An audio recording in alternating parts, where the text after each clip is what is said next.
Friends, ఉల్లిపాయ ములక్కాయ పులుసు తాలింపు వేసా, ఉప్పు వేసా, మగ్గుతుంది.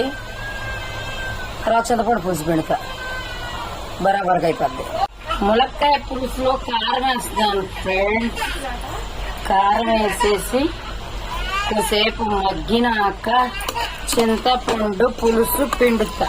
చట్టి మాడింది, అందుకే బాండీలో పెట్టా. ములక్కాయ పులుసులో చింతపండు రసం పోస్తున్నాను చూడండి ఫ్రెండ్స్.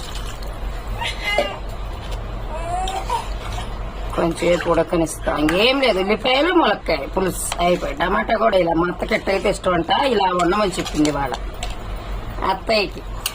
ములక్కాయ పులుసు కొంచెం బెల్లం వేస్తున్నా. ములక్కాయ పులుసు అయిపోయింది. బెల్లం అయితే కొంచెం మా ఇంట్లో ఈ పులుసు అంటే బెల్లం వేయాల్సిందే కంపల్సరీ. అది పులుసు రెడీ.